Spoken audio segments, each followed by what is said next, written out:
Dunia pate ni ko ahito kitona pate ho Jose Happy Father's Day kale kazana salam de be dunia ke kazan sia Happy Father's Day katiso ating zobon lute ho jate panglai ho zo ase ning ni mo kata sanin su jejon kakadai sei kom the ni dimon pate ho Jose kati pade Happy Father's Day pi dong he ikigen taule Happy Birthday ho Jose Happy Father's Day Birthday ho Jose pathianin pathin bo hen dunia keman angsain Bible pathian the mun khat hum sim jo ine Psalm number so ni de ko chang khat chang ni pathian cha ten pakai za bol chewin no pi na ne thani na pakai ziam lewin pakai chu amin no pi na pewin ahawin munhen sama pakai jibai bobin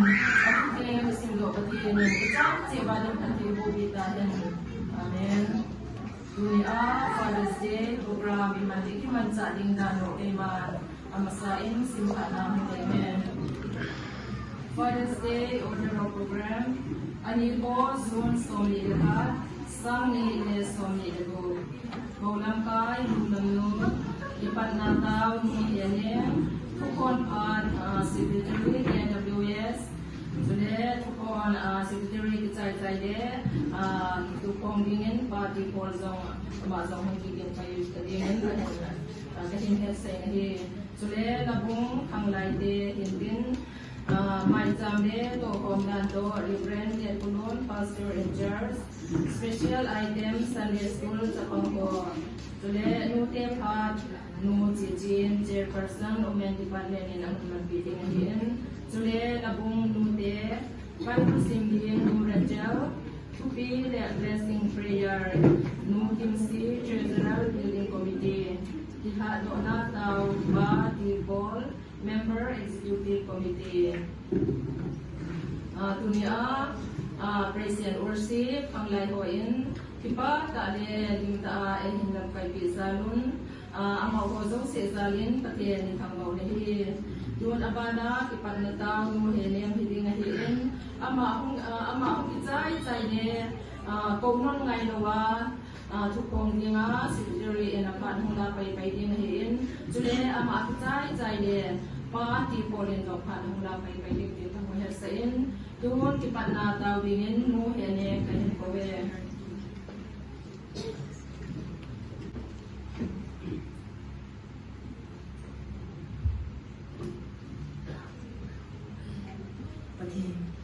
Go down the list. ไม่รู้แต่แล้วลุงสินาดิเซนมันชอบที่ดังเห็นสุดแห่งวันนี้ก็คิดว่าโอเคนะลุงสินามันดีจนคิดมาเว้นมุนตินะบอยจะจ้องโจมเห็นลังลุงยิ้มนะดังโมตั้งแต่เมื่อลังให้สมบูรณ์นั่นจะเดี๋ยวให้จะเป็นทุนีน้ำมันคนที่นี่พอเดี๋ยวนี้เขาจะประกายนี่เขาคัดนิติงานน้ำมันนี้มุเทียทั้งที่เขาของเทสาลุนทั้งวันสร้างเป็นนามกันเป็นเองแต่ว่าประเทศของที่มันจัดสู้ไว้นั่งมาอบอุ่นให้กายจาวินลุงซีแต่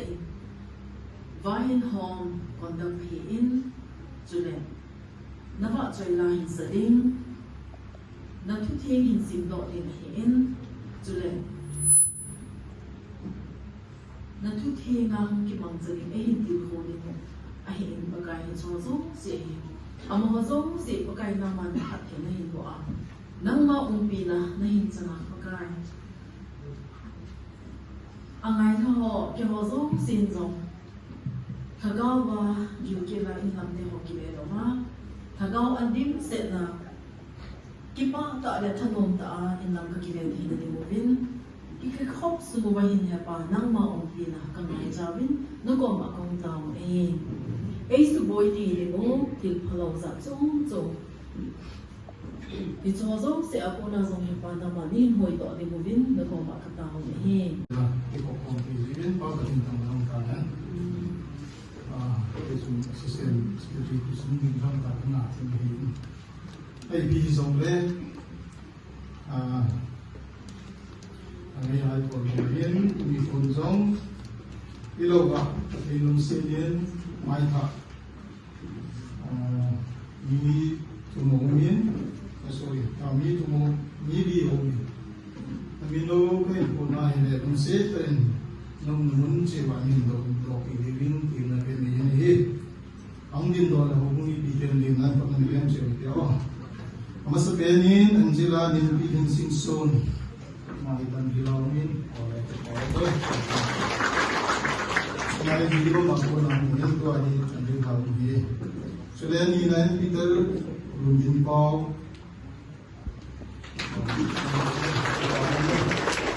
Mai itu bongkar ini lagi nama ini waktu ini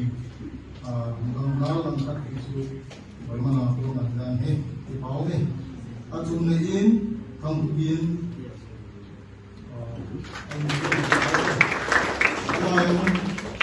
bóng con ấu in quay kìa cô này hi anh ấy là in xây bói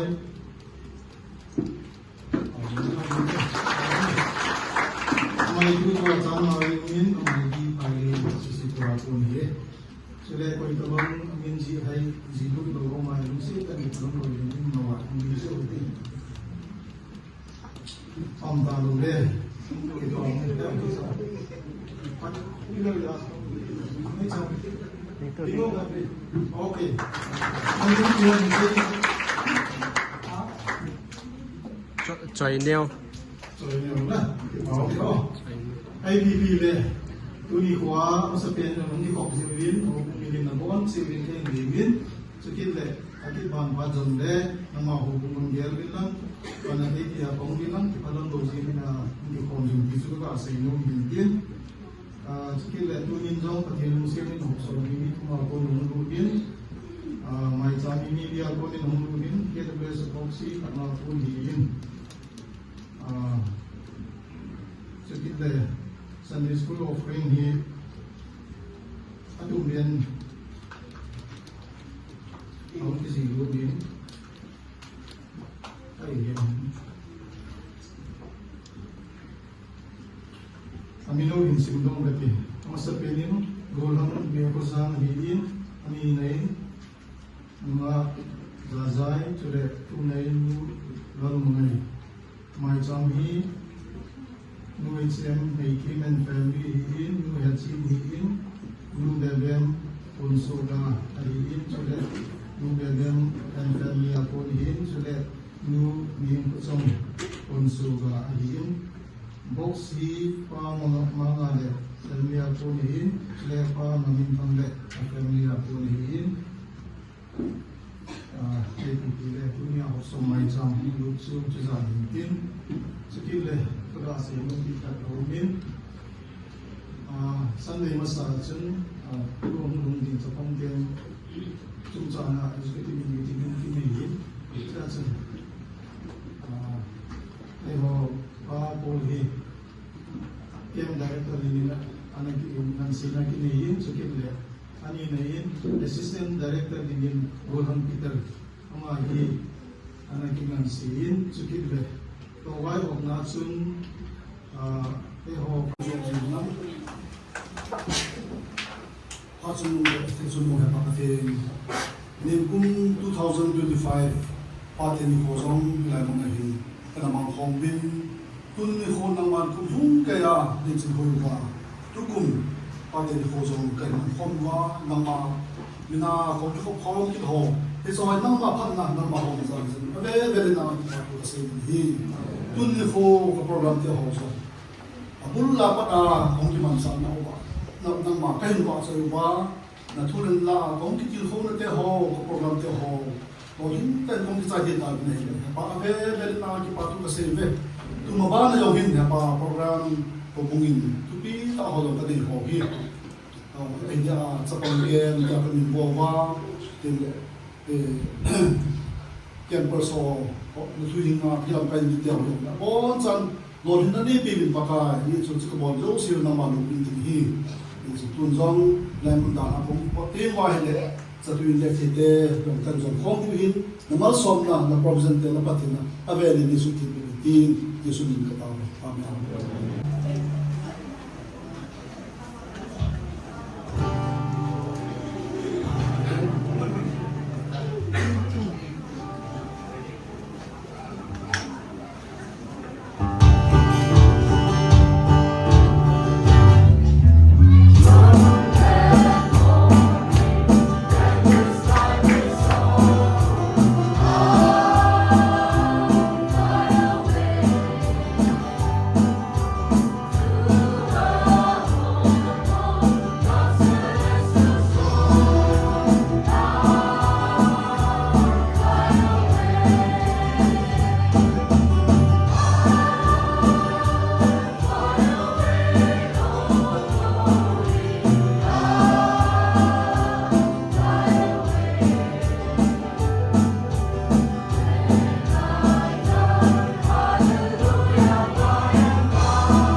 me grow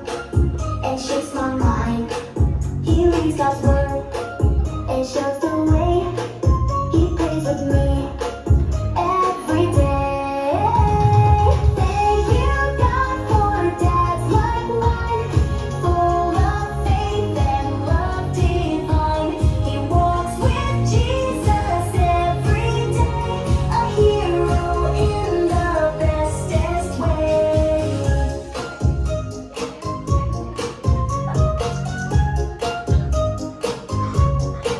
Like Abraham, he trusts you so. Wherever you lead, he's glad to go. Like Joseph, he protects with care, loves with kindness, always there. Thank you, God, for dads like mine, full of faith and love divine. He walks with Jesus every day, a hero in the bestest way. Like David brave, he sings with joy. He leads with courage, not just noise. He teaches truth and how to pray. I thank you, God, for Dad today. Thank you, God, for dads like mine, a gift from you, so good, so fine. Bless my dad in every way. We love our dads on Father's Day.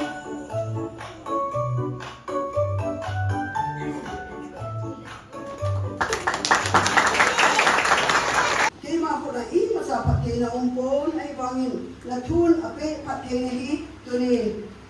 สูกิฮออินในผู้ฮอดิงินนะอามากะหินกุมเลฮีปะกายนางมันละทุเทงพานะเซเลฮีปะเททั้งไว้นมแฮนปะกายยิงมีเตฮออาดานทัวกิปะจินเตฮอชุอนุนนงเวนะเทหิปะกายตัวนี้ฮิเซนุนนงนะหินโคฮี Pate ho he katsi na pedingin ni nga katung kibin nang magin na ahi cham na umahin nang magin na ahi kipa na umahin nang magin na ahi ningrin na umahin dunin KWS Aizola pate hunding da hozom sehi pathin yin mi pa me men amulo ten zole pa pathin e mo e ti a nang ma jing jing jeng le pakai nang ma pathin na kila pate katsi ngin na sim ni bin nga katung na he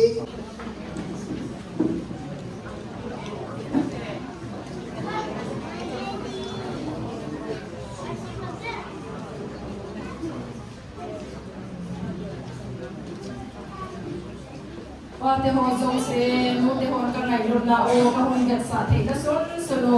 thil pe deu cha ka hin be o ni ni pa ta a te hin san sa che ni len ka hin te mon ni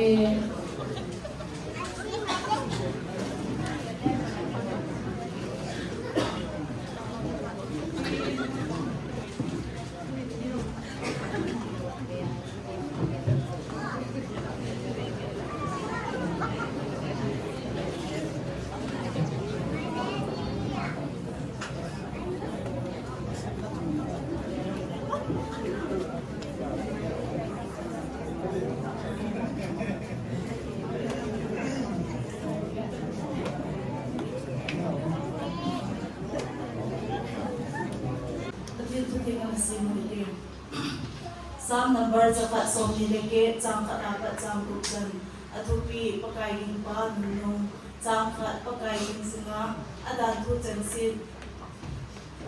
changsi banga chon pa chu koi zong le an no se chang ni nai na til bol na ko ga na ne ding nang pya zong pha an mo sa ti na hi na in sunga na si nu zong le pi pui ga phata kam ding na bu kom to kham chunga na cha te odil thim ma tha kom di hi jang ni be ni te banga hi pakai ni chu pha the pu cham di hi jang ma jai wa na ko nin pakai jin pha the na bu hen le hi ku thum ke jin Jerusalem phatna mu te te jin jang ko na tu so ge jin hin mo nang Israel chunga cham le han athu the isim do ipon cha wa nu ratel asu zu agala zu galwa Nung sinakanali ikatile, wala pa rin na si Ikatile. Sakantain, bang paroy ta ay mo sa upapating katang banahin. Duni ibang Mikolo bihi kay pati cukup sungal mama sini. Kalung kimil ta umahin, no si sin foreign mo chuchin. Mi sumdo se mo ni lang hila ko kasapun. Pate ni ko kiti chu. Ko ham khat chom khan ni sei le ka de ka ti le. Secretary mo do ke hoben midang ko sanan ka. Nang ni nga ka sei ha ko ni tai tin. Negotiate na ding room eh po je chun yung isong lang pesen kay may tuko ko din pate ni ko atu say ding ni so ko kaki son dan lang kati la ma su pate ni ko ay kinang kay ta ni say sa ko ang ni wasay ay ma ni som ta jo tao la chun patin na say sa no hinte ti sun 18 ko kinin siapa chun ko tawin kay so Bible santam ta hi panunggela ang women katawin kagelin Kulay penta ay tak sinaring patang ulo de hizechun kagerin tu niya nura chalin ahin sinchu chilai be sa chu chilai igel form diwa kahin de ni akala chu nadang yung kisilin din ay bawi literature hi klasam de se analyzing din spelling hi agingjong gingjong asim to din power hi zen Adi thay sim lo ji bo jilai phamo le jing ni tu yong chun pakai ding jing te ho chu ti ding choi la sound hi na ding jing ni te ho ti a hi le double I ko di phamo le ti po do di pham phang tha le sim ho te le sim lai ho research bo hon chi ho la no na ko I pi lo wa hi le I khan to mo nau na sa ta khat chu ji yong te ni Silai hin sam na khat so ni le ge ki Sang khat na hin bi sem bi le pakai ding ni te ho san no hi ve pakai lam ti na si jinga pakai ding ni te ho san no hi ve sam hin mun ni a hi ta bang bi se na hi sam ta khat so na ni hun pakai chu thang ba ven ama ding te ho adan thwa ki pa thang ta che jing ni pa ho chu no hi ve Jun kasi bang Jun hilay nila everyone na tiin dunia ito po yun mi pa kyo sa ilawin mino anusan kompi ho alo le sa atin wabol na noon zong hilay san aning di ka di at hilay sa yung base di ka di hin Jun ta avelewan anong si hinong bang kaya awang si bata ako hichinuta ako awang si tabi ibida yung Kubang loma bang si heti ho ko ide yuwa mai lo le anun no le ma bang achan hoi achan pa achan ni ko hoi zo chu ke len ni hom ilai blessed is everyone that feareth the Lord that walketh in his ways ha chong la su la sau tu ko kating kwai nyan ka ra se no men pate ho ni ko na hi pate ho ina yu now in ibi ham iga gel na wa hi minu le mi pa hi ikilu khat na wa mi hi tunin ka do no ne hi se chun bija ka do ham ti a hi sa te ho kha na ding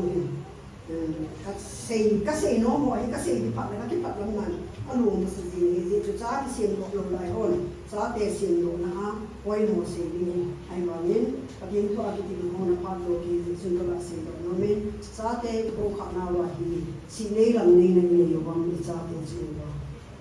si nei lam nei na ni lo hi na sa te si lo Pagin go wa ai pi u chu cha pa zo san mu zo ko chi hi na abang kha ni san mu cha chu pa ngai lu abang khan sa pa cha chu ma ngai lu kalam nei be ti ba nga chi sa te no kana u chi na se pa na bo Ken kam pula kiti pati yung kinda zero ina mo la mo kika hi ibam khatsu en kane poi ti bon amo unda na agero wa e hon kina hi ichate ibol ipi kang na wa hi ibe tu na wa hi si ne lang nei ki ina nei ka ole chate de sa tu ai lo ne ko sa lo je ama cha hi nei ta nei wa hi ti chu Himmelin kidin kidin Cita mang nung ne lo din kidin bin King le Sa te ho adi lo na mi to hong kina atin ano le mi to hong kito mo ting le icha te di lo pu chu icha lam na ko ni pa sa ta the nung se ni ka pa ka za ni ka ne lai ni to ka ki tu mo wa ka pa ni ka khan te di in ka ki che ji ni a je chu ka pa chu mi to ki na le cha phal lo je ni hin ko i thep na thep mo na ei hu ngai lo wi na different ei mo na cái cha thì mình nói bây giờ cái bộ là thì mi tôi cái nào tập con tập lo cái họ dùng cái thông gì mà cái thêm cái sản nào à thì ai có ba có mà hi mi tôi cái nào rồi hết sẵn luôn thì không có gì thì sẽ có ba memory anh đi khắc ra đều cái gì mà anh để cha để họ hi họ lo hiền đi cái lai cái tuổi nào anh thì khắc đi không phải cái sao example feel ne thì do si thì na ai poi ipom lo mo le kha sin nom lo ja encourage bol pha jong chung nan tin icha le kha sin nom lo wa examine bol bai mo ai le da ki pui do a trick ki bi a ba ki zo ki wang ha ka sai na ai ba sa te ho hi su le hi ai ba bible lu hang ko min bol hi na ilung ahan pe ni sa te ho su thì dòng tôi nên tạo kia đốt khi được tiền, với tại lúc han về là tàu nói tại này tàu cũng đi lúc cũng đầm đổ phát lên, asu đi là phát đi nên chỉ bây giờ cũng đi cái tạo sản xuất cái gì hết, chỉ tiếng là balancing, lúc là phát thì hồi balance kiểu, à chứ chúng mà chăm kim mồi na, à chứ lúc thì đàn ông mà chỉ phát thì đàn ông mà hiện, mình phát thì chỉ lại hiện, hạt amit mo na hat lo na hena sa ai lai chu khiu je ni tin suna na le hen ko ya tin pa su na ji te ho ba minu te ho in nei bu wa ki ba ni bu ai lai chu ken ka over up zo te di ma ki a ji chu blind spot ki ni na mi ho hin hello strong point lo ki ni su ki a strong point lai in pa sa the tin encourage ki a weak point lai wa hin anu te ho hin lai in nei bu hin lai ma hin da hin ken lai hin de ma hin ken lai hin o lai ke te ni te hin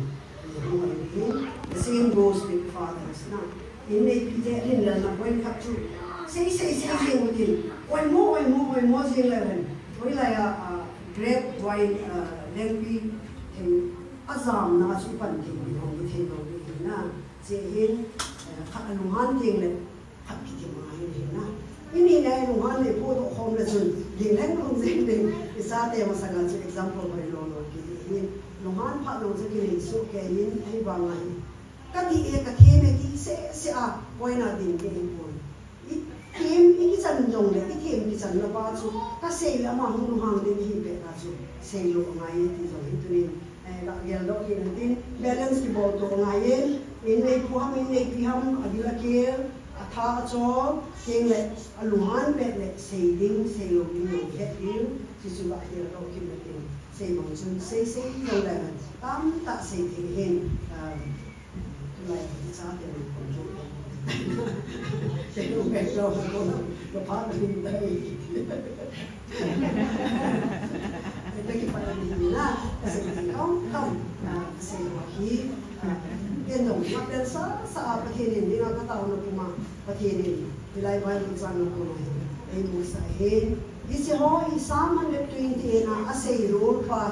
อีเพลสโอเคมันจะจัดเด่นจงกันนู้นก็ไปมุหัดตลอดที่ไล่ไอ้ที่อาศนะเทอาปังดีกันอยู่แต่ที่วนทุกไงที่ไอ้ถึงสูงลงตอนไหนเป็นที่สุดที่เสียงดอกโซเคดีเห็นประเทศนี้ที่เสียงดอกนี้สุดจังเสียงนี่นะ312zakat le song le ni in a sim so ke wa pathin dinga adan tho ati pa ani te ho pathin na chan ni ho tu ni ani ko to ki to ni si chun in su wa pathin na hu na rin in a sim so ke wa pathin alo bina amu do sa in so ke na di wen pathin na han tha so ke rin ka sei wa na ke mi na pathin na ko sa te ni si no na consciousness ni ma ka se yin ka sa te ka ki se no zo le ke ni no pa no mi no le mi pa ro ni ni pa ni ni ko mi te ho ka ko mi no ka nai si jing je ne pa the ni tu amade ya ise ko le pathe bo pudin som sa ta la ni